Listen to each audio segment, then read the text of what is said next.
This is not a trick question. Do you know what I see when I look across this room? Hope. Hope. I see hope. Why hope? Because I know the potential that lies in this room. I see hope because I know there are more of you that are taking ownership of this house here and said, this is where I belong. I'm taking ownership. I see hope because I know there are enough giftings, enough talent, enough heart, enough stamina in this place that if we were to begin to apply it, we could turn Meigs, McMinn, Ray, Monroe County upside down for Jesus. I see hope. Hope because I'm completely convinced. I don't care your ethnicity, how old you are, how young you are, where you come from, what side of the tracks you grew up on. I am convinced that everyone in here, God wants to do something through you. I don't care where you're from. Don't care what you've done. He wants to do something through you. And let me, why is it, isn't it easier for us to believe that about somebody else? Like, well, I hear that. Yeah, I know God wants to use them. But then we'll look, yeah, I believe that about others, but me? Why would God use me? And that's the question, the final question we're going to wrestle with. Why would God use me? Well, let me ask you, have you ever wondered why you were born this time in history, this era? Or why you were born where you were at the time frame in that neighborhood, or maybe you moved here. You wonder, well, hey, I know why I moved here, to get away from everything, to just get away, come to where it's quiet. And I know you thought that was your idea. But somehow God began to place little things. And here's why I believe. Cause you ever heard somebody say, I just wasn't born in the right part of history. No, you were born exactly where God wanted you to be. Why? Because God has something big He wants to do through you. That's why you were born into that neighborhood. That's why your story matters. That's why the things that have happened to you, that God wants to take those things and use them as a testimony. Are you hearing me? Most of us want the money without the test. Come on. Come on, Chris, you know that was good. I believe that when God decided to put you in this moment in history, in that city, in that neighborhood, in that place, He was placing you there for a purpose. Those that moved here, He got you somehow to move here. But again, we're really good at making excuses, and we're really good at making them sound spiritual. Because if we give spiritual excuses, they just sound better. I just don't know the Bible well enough, Kelly. I just say, you know what? Other people, man, I look at other people, they're so spiritual. When they pray, I know God hears them pray. I just can't pray like that. Or I'm not gifted or talented like others. Or here's a good one. I still lose my temper at times. I still say things I shouldn't say. Still do things I shouldn't do, Kelly. I just don't believe it. I have a jacked up past, Kelly. Who doesn't? Who doesn't? I mean, and I could go on, but let me ask you the real question, and I need you to be very honest. How many would say, Kelly, if I'm being honest, I have felt or even currently feel like, why would God use me? And I doubt God's willingness or the ability to even use me. Come on. Hey, maybe you don't want to raise your hand, but I'll tell you right now, listen, let you on a little secret. So do I. So do I. Every leader, every pastor feels like, man, why would God use me? Why would God even think about using someone like me? We're going to be a couple places in the Bible today. So if you brought a physical Bible, man, you're going to get you flipping on. But if not, we'll bring it up here. Let me give you a little backstory. We're going to be in Judges 6. The Israelites had once again turned their back on God. They were out doing everything God told them not to do. So God allows this group called the Midianites to come in and kind of just take over, man. And this is going on for 7 years, where when they would plant the crops, the Israelites would plant the crops, the Midianites would come in and just ravage the land, burn their crop fields down, leave them without anything. They come in, stole all their sheep, all their cattle, everything. And God allowed the Midianites to come in and do that. And it goes on for 7 years. And here's the result of that. Judges 6:6. So Israel was reduced to starvation by the Midianites. Then the Israelites cried out to the Lord for help. My biggest question when I first read that is, why did it take you 7 years to finally cry out for help?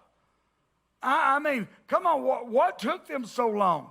But anyway, God sends them a prophet to remind them, hey, I want to remind you, I brought you out of slavery, out of Egypt. I drove out all your enemies and gave you their land, and I did everything. And then here you go and do everything I told you not to, but still I'm going to rescue you.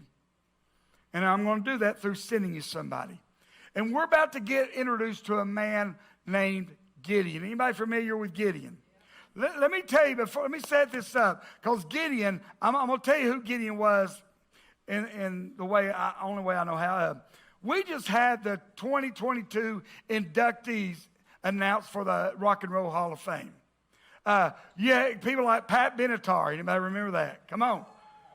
We got one super fan. What about Carly Simon? Oh, y'all are so vain. Come on. Still. Then we had Harry Belafonte. Come on now. Eminem. Y'all are a bunch of heathens. I'm telling you, man. and then we had Tennessee's very own Dolly Parton. Come on now. Dolly Parton, man, into the Rock and Roll Hall of Fame. And why I say that is what they do. They take and they recognize these people that have had these great careers throughout history, these singers. They do it for athletes, football Hall of Fame, baseball, basketball, and they're recognizing these are the best of the best. Well, how many knows the Bible has a Hall of Fame also? It's found in Hebrews 11, where it lists the heroes of our faith. It lists people like Moses, like Jacob, Abraham, Joseph. Toward the end of all these, Gideon gets fitted in there. A hero of the faith. And I say that because I want you to see the first time we meet one of the heroes of our faith. Judges 6, starting with verse 11. The angel of the Lord came down and sat down under the oak in Ophrah that belonged to Joash the Abiezrite, where his son Gideon was threshing wheat in a winepress to keep it from the Midianites. The angel of the Lord appeared to him and said, "The Lord is with you, mighty warrior." That's Hall of Fame material right there. Hall of Fame, mighty warrior. I get it. I see why he's in the Hall of Fame. Well, let's look at what this Hall of Famer, how he responds. "Pardon me, my Lord." Now, I told you 9 a.m. Anytime I hear this, I hear it in an English accent. Gideon's in my head is, "Pardon me, my Lord. But if the Lord is with us," no, that's a hallmark British accent, meaning very bad. He said, "But if the Lord is with us, why has all this happened to us? Where are all his wonders that our ancestors told us about?" You know what he's doing? He's responding to God the way a lot of us do. Oh, the Lord is with us? Then why is this happening to me? Oh, the Lord is with me? Then why am I going in debt right now? Oh, the Lord is with me? Why have I got all these health issues? Oh, the Lord is with me. And that's what we do. And he begins to ask a lot of the questions that we've been asking throughout this series. A lot of the same questions. And then Judges 6, verses 14, 15. So the Lord, I love this because it's like God didn't even hear what he just said. God just says, I'm not even going to deal with that right now. Let me get to the point. Go in the strength you have and save Israel out of Midian's hands. Am I not sending you? Again, pardon me, my Lord. Gideon replied, but how can I save Israel?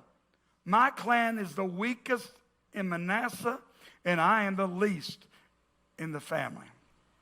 Gideon says, I think you got the wrong man, God. I don't know if you know my family's history. I'm speaking to somebody right now. I don't know if you know anything about my family, but we're not what you would call the elite. In fact, we're the weakest in our clan, and I'll be out of them, I'm the runt of the litter. So I'm just going to tell you, God, there's people better, bigger, more talented, stronger than me that would make a better fit for what you're getting ready to do, God. Why would you use me? Come on. You ever wrestle with that question? I mean, even here at church, we wrestle with it. I believe it's not like that a lot of people don't really want to get involved, but they keep coming back with that question. Why would God use me? Or why would they even want to use me here? And I get it. I've asked that question many times. I've asked the question because in my mind, me being a pastor does not make sense. It doesn't. I know my failures past and present.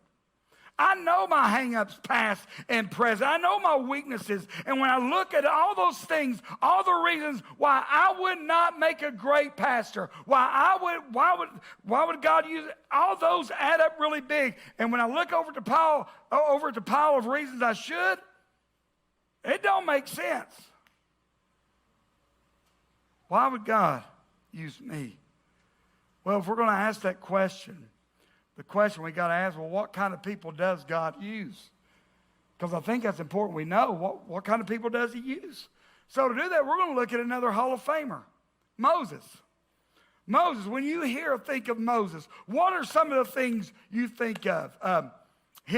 God used him to lead the people, splitting the Red Sea wide open, him leading the children of Israel out. God used him to bring the plagues there. He hit the rock and water gushed out. He prayed and manna fell. What else, Ben? Ten Commandments. The Ten Commandments. And we hear all those things, the parting of the Red Sea. We hear all those things. But how many know before Moses was all that and did all that, there was another Moses that wrestled with his identity. And why wouldn't he wrestle with his identity? I mean, he was born a Jew, and then he got taken in by an Egyptian family, raised Egyptian, and then until he's out and he sees an Egyptian going after him, beating one of his fellow people, ends up murdering that Egyptian, going on the run. So he's getting this, who am I really? Am I Jewish? Am I Egyptian? What's going on? And he had all these things going on in his head. So when you study the story of Moses, if you're taking notes, you find this. God uses the insecure. Those that are filled with insecurity. Those that wrestle with self-doubt. Those that wrestle with who they really are. I mean, you look at Moses, or Exodus 3, Moses encounters God via the burning bush. God begins to tell Moses, hey, I've seen all the cruelty that's going on to my people, and I'm about to send somebody to set them free. Up to that point, I believe Moses is like, it's about time, God. You go, God. You get them. You set these people free. And then God says this in verse 10 of 3. So now go. I'm sending you. I believe Moses was like, what do you mean, me? He says, I'm sending you to bring the people, the Israelites, out of Egypt. I've seen everything that's going on there, the cruelty, the oppression, and I'm going to use you to bring them out. And immediately Moses' insecurities begin to rise to the surface. His self-doubt. And Moses, just like many of us, begins to give God excuses as to why God can't use him. I mean, look, check it out, verse 11 of chapter 3. Moses said to God, say those first three words, underline. Who Say it again. Moses said, who am I, God? Who am I to go before Pharaoh? Who am I to bring the Israelites out of Egypt? Here's what Moses is saying this. I'm not qualified. I'm not qualified to do it. God, who am I? You're talking to the wrong person. I'm just not qualified. And look what God says in verse 12. I will be with you. That should have been enough. I mean, Moses said, oh, you're going to go with me? Okay, I'm in. But here we go, verse 13. Moses said, suppose I go to the Israelites and say to them, the God of your fathers has sent me to you. And they ask, what is his name? Then what shall I tell them? Moses like, God, I don't even know his name. They're going to ask me who you are, and what am I going to say? What he was saying is this, I'm not educated enough. I'm not educated enough. I don't know enough about you to go do this. I'm not the kind of person, the educated kind of person with expertise that they would expect to be standing up and speaking for God. This goes on, excuse after excuse, for the rest of chapter 13 on into chapter 14. Chapter 14 opens up with this. Moses says, what if they don't believe me? Well, what if they don't listen to what I say? What if when I tell them, they say, the Lord did not appear to you? You know what he's saying? I don't have the influence. I'm not someone with that kind of pull that they're automatically going to believe. I don't have the pull. I don't have the power. I don't have the influence. If you'll remember, God, I'm the guy that went on the run after killing a man. My name doesn't mean a whole lot here. I don't have the influence. And again, verse 10 of chapter 4, Moses said, pardon your servant, Lord. I've never been eloquent, neither in the past or since you have spoken to your servant. I am slow of speech and tongue. What's he doing? He's beginning to make his excuses sound spiritual. And here's what he's saying. I don't have that gifting. I don't have that gifting, God. This isn't my calling, God. I'm fine sitting in the background. I'm fine doing these things over here, but come on. I'm fine with all this other, but come on. That's not my, come on. That gets used so much. It's not my gifting. It's not my calling. But look what God says, or Moses says again. After that excuse, pardon your servant, Lord. Please send someone else. Finally, Moses gets down to the real reason. I don't want to. I really don't want to, God. Send somebody else. Send somebody else more educated, somebody with more influence, somebody more skilled, more educated, more influence. Get somebody else to do it. I don't want to. God, if Moses would be honest, he'd be like, God, it's not because I don't want to be used by you. I want to be used by you, but I have all these insecurities, and I just don't feel like I'm enough. So before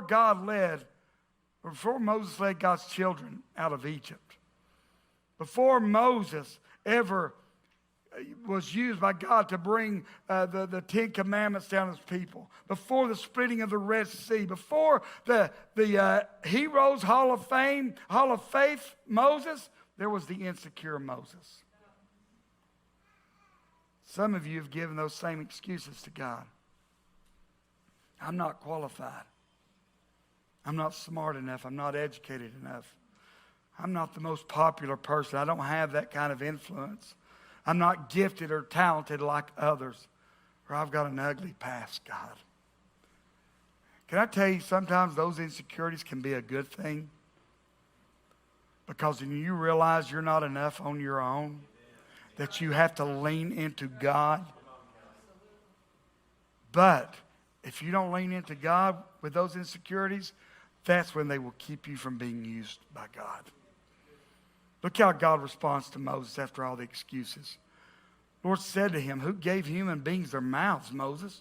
Who makes them deaf or mute? Who gives them sight or makes them blind? Is it not I, the Lord? Now go, I'm going to help you speak, and I will teach you what to say. God was like, Moses, you don't think I know all these things you're telling me? You don't think I know that you don't have any influence, that your name doesn't have any weight with the people? You don't think I know that you've been wandering around keeping sheep and doing things and on the run for your life? You don't think I don't know any of those things? I know them, and I still want to use you. I know it all. So God uses the insecure. What else does he use? God uses the most unlikely people. Look at your neighbor, say he's talking to you. Y'all said that a little too enthusiastically. We've talked about, one of my favorite people in the Bible is David. And we've talked about him before, but when God has said, you know what, I'm done with Saul, I'm going to anoint a new king. And he sends the prophet Samuel to Jesse's house to say, hey, I want you to go to Jesse's house. There's where you're going to find the new king to anoint. Samuel shows up. The prophet Samuel shows up, and this is what happened, 1 Samuel 16:6. When he arrived, Samuel saw Eliab, that was Jesse's firstborn, and thought, surely the Lord's anointed stands here before me now. Samuel looked at him and said, this guy looks like a king. This guy looks exactly like somebody God wants to use. And then God rebukes him. Verse 7, but the Lord said to Samuel, do not consider his appearance, his height, for I have rejected him. The Lord does not look at the things people look at. People look at the outward appearance, but the Lord looks at the heart.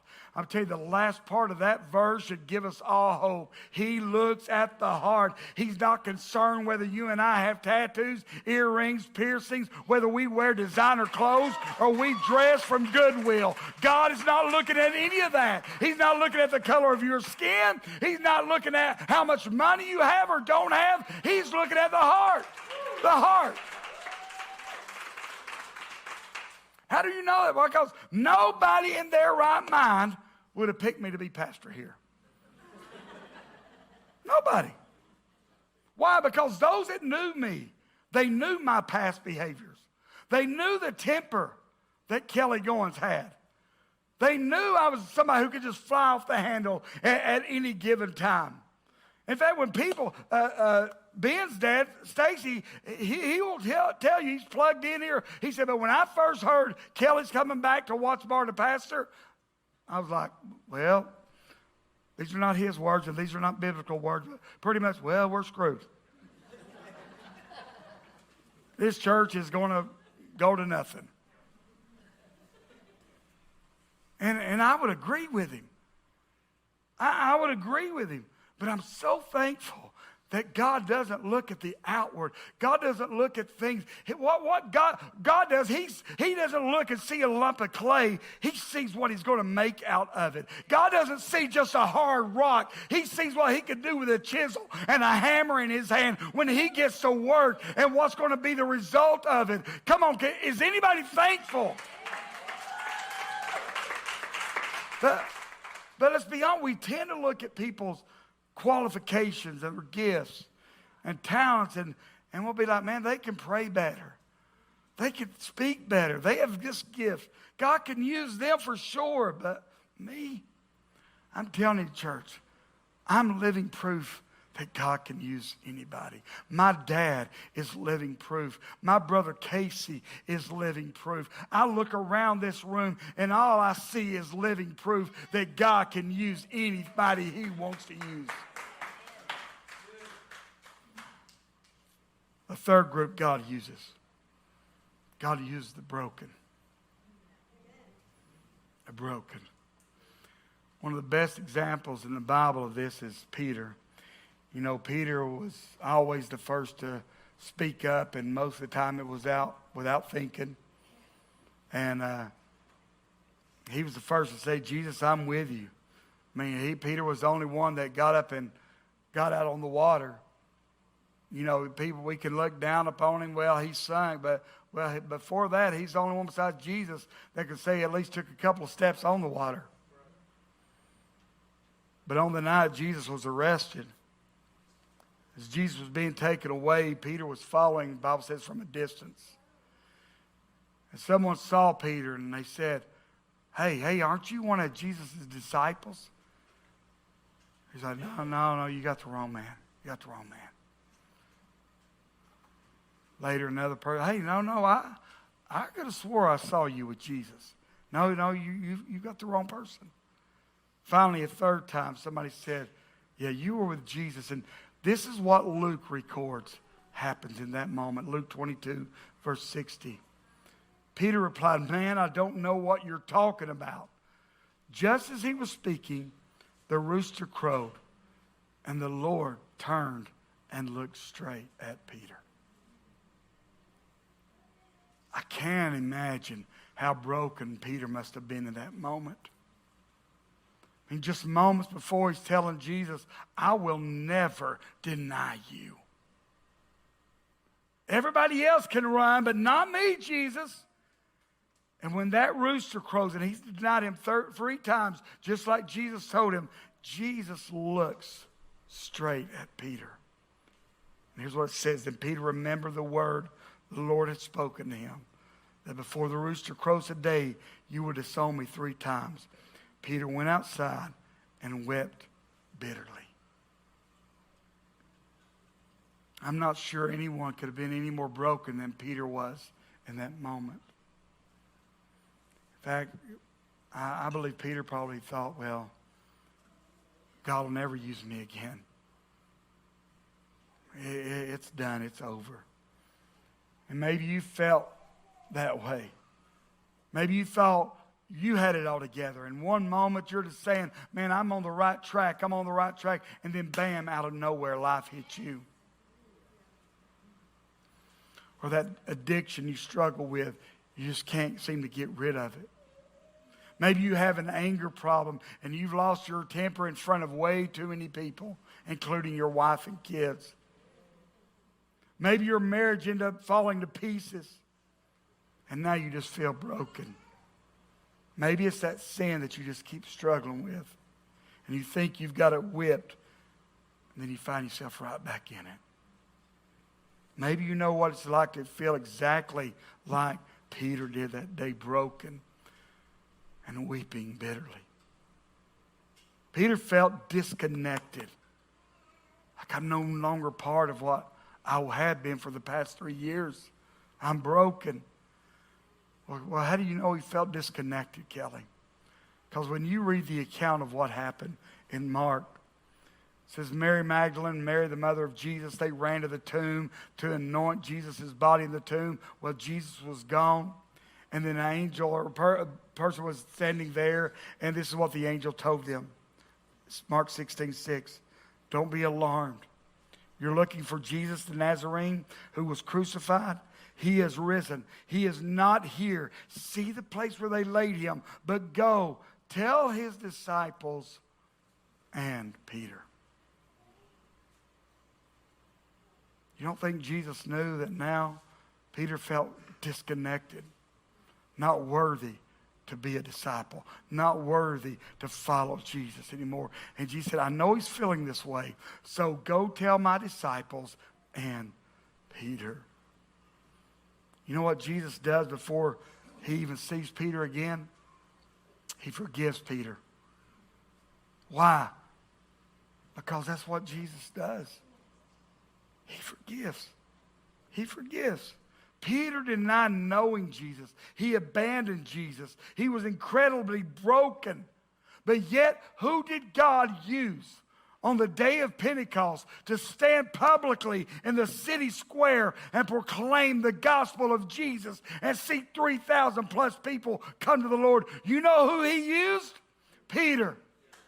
Peter. Why? Because God uses the broken. We're getting ready to do something. Those that are part of this final part of my message, I want you to get up and go get in place, please.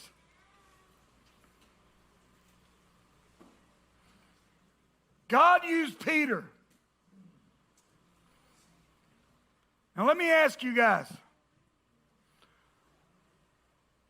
who better to preach forgiveness than someone that's been forgiven of much? Who better to preach and talk about brokenness than someone that was broken, but God healed them and make them whole? God uses the broken. So when we ask the question, why would God use me? Can I be honest? Why would he use you? Probably because you're insecure. Probably because you're the most unlikely person. Probably because you're broken. That's why God would use you. Maybe you felt like you're just not good enough. That you don't have what it takes. You aren't spiritual enough. Maybe you felt looked over. That people just don't expect that much out of you, so why even try? If you felt like that, or even feeling now that your life is just beating you down and you feel broken, can I tell you? God's not looking at your brokenness. He's not looking at your mess.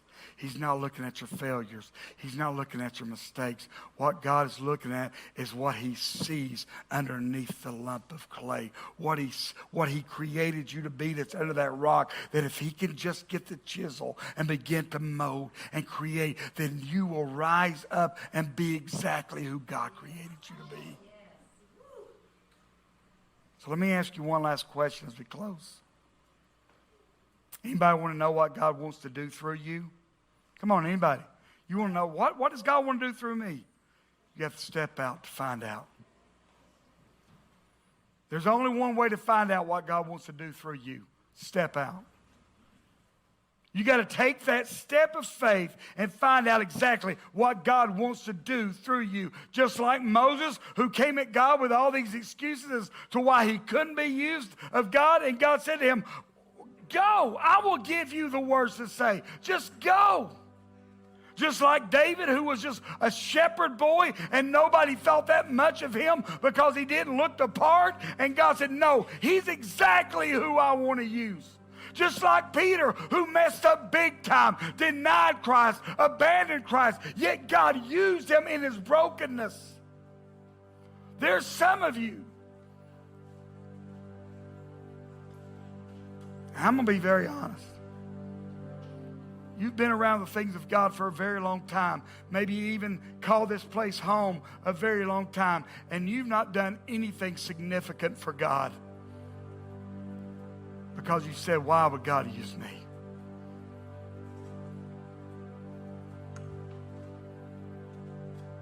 Some of you, Kelly, if he would just show me the whole plan. Come on, how many you like to know where you're going? But there's the problem. His word is a lamp unto my feet. I don't know if you've ever been camping, but a light only shows you that next step. And until you take that step, you don't know what the light's going to show you. And you got to take step 1 before you can take step 2, 3, and 4. You don't get to see it laid out. God just says, go. I'm sending you. Go, go. What does God want to do for you? My brother Chris, a couple of days ago, he sent me this text. He said, man, I just listened to this podcast, Chris Valentin, and he sends me this quote. And I said, bro, that is so good. You don't even know what I'm preaching Sunday, but this is going to tie in perfectly. And it's so powerful. Here's what Chris Valentin said. I was saved when I believed in Jesus. I was transformed when I discovered he believes in me. Oh, I don't think, see, I was saved when I believed in Jesus. But what led to transformation was when I discovered he believes in me through my mess, through my brokenness, through my insecurities, through all the junk. He believes in me. God uses the insecure. God uses the most unlikely people. God uses the broken. When I thought about the question, why would God use me? And then I thought, well, what kind of people does God use? My mind automatically began to see different people in our church.